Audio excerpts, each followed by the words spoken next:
Welcome back, my duelists and my dungeon crawling friends. Casual Duelist here, and this week I'm bringing back the Yugi-DnD. We're going to start doing this again on a weekly basis. We're going to go ahead. We're going to take a card from Yu-Gi-Oh. We're going to put it as a monster or part of a campaign for you DMs and you players out there to sort of add a Yu-Gi-Oh flair to your D&D campaigns.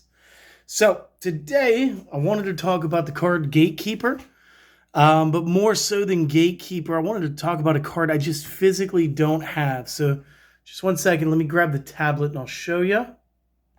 So those of you out there who are very familiar with like old school Yu-Gi-Oh, you will probably remember Yugi's Giant Soldier of Stone. Well, after some years, we got into playing Xyz monsters and everything. We eventually get the Giant Soldier of Steel, which is essentially just a link again.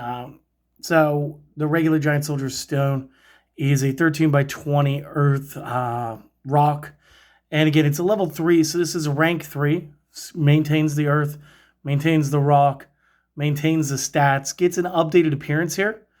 Is made of 2 level 3 rock type monsters, blah, blah, blah, blah, blah. Unaffected by other monster effects. Once per turn, either player's turn, detach material. Gains extra defense. If it does, you no longer take effect damage from opponent card effects this turn. So again, he's kind of cool. He's very niche. I'm not sure how I would use him unless I somehow included it into an Ojama build to get my Ojama Country staff lips going. But it is basically going to be the same thing as this Gatekeeper. So again, if I had the Gatekeeper, like I do, just leave that one up, put it in my collection of stuff. Or if I had any copies of the other one, same thing, I would have done that. But really, all we're going to be doing is reskinning one monster out of the manual. So, without any further ado, let me grab my monster manual. I've already got it bookmarked to the page. So basically, we want to talk about this guy called an Iron Golem. So it looks pretty cool. As you guys can tell from the stat block, it's not that bad. Armor class is 20, obviously. Being a challenge rating 16, this thing should be a lot harder to hurt. You guys can go ahead and change any of these immunities, condition immunities, as you see fit. Right here, I'm seeing like bludgeoning, piercing, slash from non-magical weapons not made with adamantium. Is basically something that would be immune to. I would probably change that to like resistance as far as my campaigns go, depending on how the players are doing. Because obviously, I'm not just trying to wipe out my friends, I'm trying to tell a story with them. So while I would think that like a magical weapon should have maybe like a regular attack, but if you're using like a regular weapon, maybe you're rolling a disadvantage. Maybe there's just less damage happening. Again, I kind of exist. I agree with the community condition immunities. Charm, exhaustion, fright, paralyze, petrify, and poison. Although maybe you could add like blinding to this, because again, it's a construct. It should be some sort of like magical vision, not just regular dark vision. And then again, you guys can pick and choose between everything else down here. Maybe you don't want yours to have poison breath, so you give it something else. Obviously, it has a sword attack, slam, allows you to do the multi-attack, so like it could slam in and then do a sword, or could do 2 swords, whatever you want. I'm not here to tell you how to run the monster.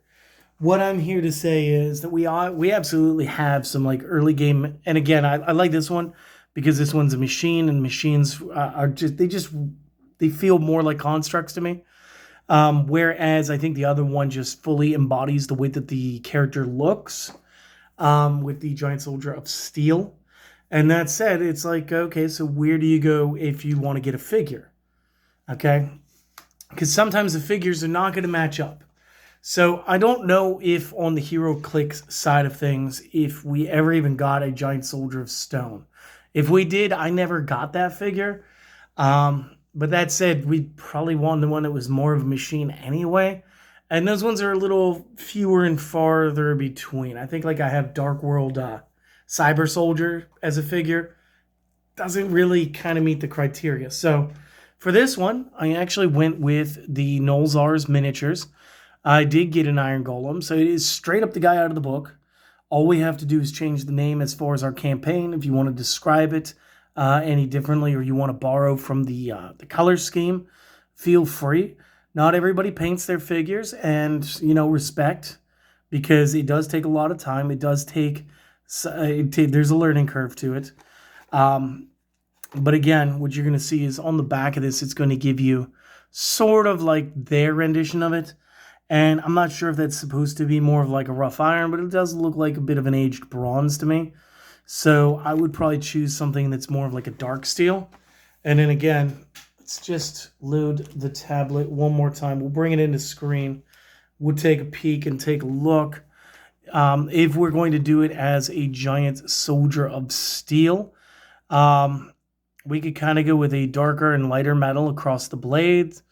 We could even like paint little rivets into and around like the forearms and the shoulders if we really wanted to.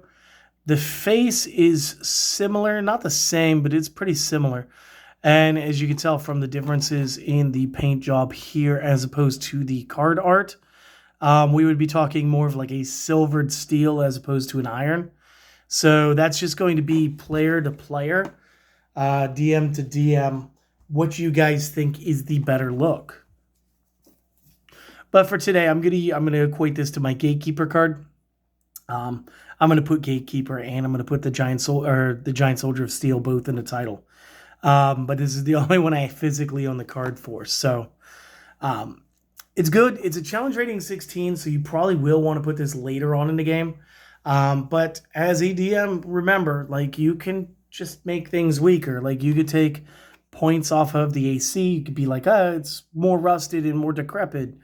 You guys can remove the resistances altogether. Maybe the wizard, the warlock, the sorcerer, whoever did the enchantment work, just didn't do 100% of their spell correctly. Maybe the ritual was interrupted, and so you are given a weaker variant of it. There are other Iron Golem figures out there, but I do prefer this one the most. Not just because it's the only one I was able to find in time to make the video, but I do think it is pretty classic, since it, again, Giant Soldier Stone and Steel both can carry like a blade weapon. This guy just looks straight out of the monster manual, still carries a blade weapon. Very cool stuff.